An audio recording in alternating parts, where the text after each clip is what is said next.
पिछले वीडियो में हमने बहुत ही अच्छे तरीके से सीखा what is vowel, what is consonant. तो आज यानी इस वाले वीडियो में हम लोग सीखने वाले कि आर्टिकल क्या होता है सर, ए एन का यूज कैसे करना है।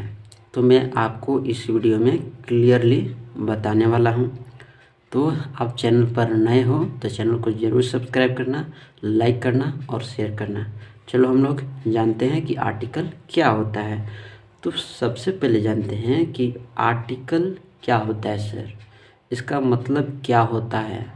आर्टिकल मतलब क्या होता है, तो देखो आर्टिकल मतलब होता है स्मॉल गुड्स, यानी छोटे छोटे वस्तुएं जो होते हैं उसको आर्टिकल बोलते हैं। ठीक है।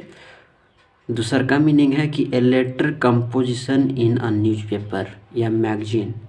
तो जो साहित्य लेख में जो छपे हुए कंपोजिशन होते हैं, अखबार में जो छपे हुए साहित्य लेख होते हैं वो भी आर्टिकल होता है। नेक्स्ट है स्टुपुलेशन होता है। स्टुपुलेशन मतलब होता है धारा होता है, अनुच्छेद होता है, दफ़ा जिसको बोलते हैं। तो ये तो सर ये मीनिंग हुआ। अब इसमें ग्रामर में इसमें क्या रोल है इसका, ग्रामर में तो ये तो सब वस्तु का नाम है, साहित्य लेख का ये आर्टिकल होता है, धारा होता है तो उसको आर्टिकल बोलते हैं। ये इंग्लिश ग्रामर में इसका क्या रोल है। तो दोस्तों बच्चों, इंग्लिश ग्रामर में इसका रोल है कि अकॉर्डिंग टू इंग्लिश ग्रामर, ये तो हमने अभी मीनिंग जाना कि आर्टिकल का मीनिंग क्या होता है। अब हम लोग इंग्लिश ग्रामर के अनुसार देखते हैं कि आर्टिकल क्या होता है। क्लियर है। तो आर्टिकल एक शब्द जाति है जिसमें हम लोग नाउन को पढ़ते हैं, प्रोनाउन को पढ़ते हैं, एडजेक्टिव को पढ़ते हैं, वर्ब को पढ़ते हैं, एडवर्ब को पढ़ते हैं, प्रीपोजिशन को पढ़ते हैं, कंजंक्शन को पढ़ते हैं, इंटरजेक्शन को पढ़ते हैं। तो पार्ट्स ऑफ स्पीच में ये पढ़ते हैं हम लोग। अब what is the function of article, article का फंक्शन क्या है। तो to make indefinite and definite, to make indefinite and definite position, यही इसका फंक्शन है। तो इसका ये बनाता है कोई भी पोजीशन को कि वो डेफिनिट है कि इनडेफिनिट है। अगर कोई किसी का पोजीशन डेफिनिट है कि इनडेफिनिट है, ये इसका फंक्शन है दोस्तों आर्टिकल का। आर्टिकल का फंक्शन क्या है, तो पोजीशन को बताता है कि डेफिनिट है कि इनडेफिनिट है। तो डेफिनिट और इनडेफिनिट दो तरह के हो गया ना।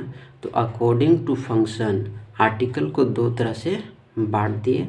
एक डेफिनिट हो गया, मतलब इसमें द आया, और एक इनडेफिनिट हो गया, इसमें ए और ए एन आता है। अब यही से शुरुआत होता है ए और ए एन का यूज, और वहीं से शुरुआत होगा use of definite article, I mean the पढ़े कि दी पढ़े इसको भी मैं बताऊंगा। फिलहाल अभी इनडेफिनिट वाले को देखते हैं। तो अकॉर्डिंग टू फंक्शन आर्टिकल है divided into two parts, definite and second is indefinite. Indefinite include A and A N and definite include the. Definite में द होता है, इनडेफिनिट में ए एन होता है। तो use of article A and A N. तो A और A N का यूज करना है, सीखना है कि कहाँ पर लगेगा, किस वर्ड के पहले लगेगा ए, किस वर्ड के पहले ए एन लगेगा।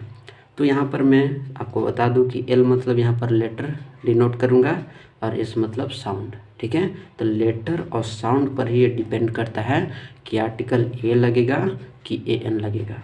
लेटर से मतलब नहीं है, लेटर कुछ भी रहे, चाहे वो फर्स्ट वाला वोवेल हो चाहे वो कॉन्सोनेंट हो, रियल में उसका देखा जाता है कि साउंड क्या है, साउंड पर ही बेस है। तो साउंड अगर, अब साउंड दो तरह के हो सकता है, एक वोवेल साउंड, एक कॉन्सोनेंट साउंड। जो वोवेल साउंड होता है दोस्तों उसमें ए एन लगाते हैं, और जो कॉन्सोनेंट साउंड होता है उसमें ए लगाते हैं। क्लियर है। अब यहाँ पर मैंने लिखा है कि भी यानी वोवेल, तो जो वोवेल होगा उसमें ए एन लगाएंगे उससे पहले। और एस एल मतलब है यहाँ पर साउंड लेटर, यानी इसका प्रोनाउंसिएशन क्या है उस लेटर वर्ड का, है ना। और यहाँ पर सी मतलब कॉन्सोनेंट है, मतलब अगर साउंड कॉन्सोनेंट होगा तो ए लगेगा, और अगर साउंड लेटर वोवेल होगा तो ए एन लगेगा।